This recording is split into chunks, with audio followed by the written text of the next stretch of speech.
Be ready. 5 seconds. Start. Madam, there was also a reference to unemployment, which I agree is a very serious problem which requires serious attention. Our government has certainly given it the desired attention and taken up those programs which have helped in generating unemployment both in the rural areas and in the urban areas. According to my friend, the number of unemployed is increasing, maybe compared to 1947 and now, yes, but he must not forget that the India of 2000 is not the India of 1947. The face of India has changed. The face of our rural India has changed. Our population, madam, has more than trebled in this intervening period. If we talk in terms of pure mathematics, then the entire population of India as on 15th August 1947 has been brought above the poverty line. But what have they themselves been doing for the poor and for the unemployed both in West Bengal and in Tripura? Have unemployment and poverty vanished from West Bengal? Has it vanished in Tripura? In the case of West Bengal, it is the one state in India where the economy has been most mismanaged, where employment is given not keeping in view the deserving nature of a case, not keeping in view the social and economic plea of an individual, but whether he holds the red card of the CPIM or not. The same were appointing party cadres as school teachers without any school buildings, denying employment to genuine employed youth because the people are more inclined towards the Congress government. These friends on the other side are becoming upset to an extent that they have refused to accept the verdict of the people. They have refused to accept the mandate given by the people to Congress party even in the latest election in Tripura. Madam, coming back to the situation which prevailed last year, it is a matter of concern that we continue to have a serious challenge posed by the fundamentalists. It is well known that they have been getting the assistance from across the border where training camps have been set up. They are getting weapons from there, and innocent people, including women and children, are becoming increasingly the victims of such forces.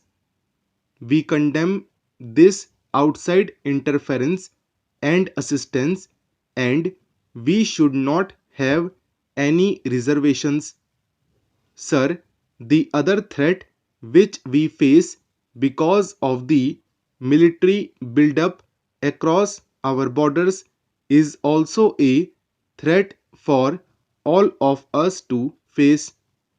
While I will dwell on it later, what I find is that Friends on the other side sometimes ignore or refuse to accept that it is equally their responsibility to be one with the government on these issues, those issues which concern all of us as a nation.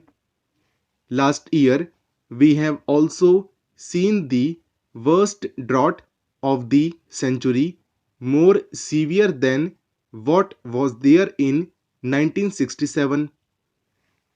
The drought affected 240 districts in the country.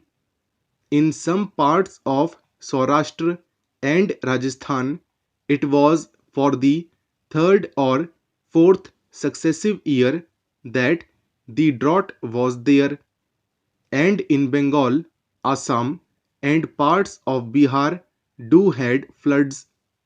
It was a great challenge, and I commend the government for having geared itself up. The government did not for a moment shy away from its responsibilities. In spite of the enormity of the challenge, the situation was met effectively. We all know with what promptness the central teams were dispatched to all the affected states to assess the damage or the loss. Timely assistance was provided to the people, particularly to the farmers. The public distribution system was strengthened, water was made available, essential commodities were made available, and there was no panic.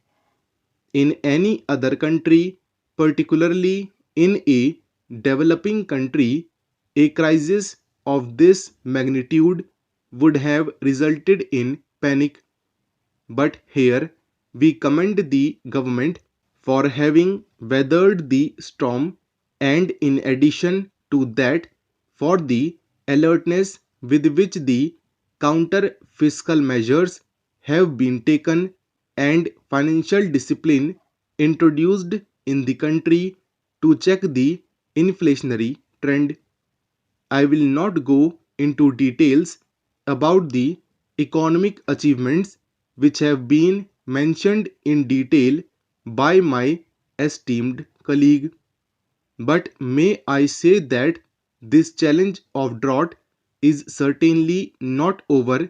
We must never be complacent. We have to invoke the latest technology to unearth our hidden ground water resources.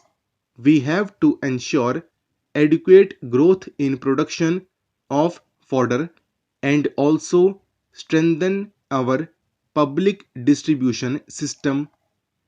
I have no doubt that the government, which has demonstrated clearly its abilities and its determination, will be able to do it. I may briefly mention about some of the very significant achievements during 1988. In spite of all challenges, we accept an industrial growth of 8 to 9%. This is commendable, and I hope our friends on the other side, though they oppose this motion, will not disagree with something which is so visible and clear.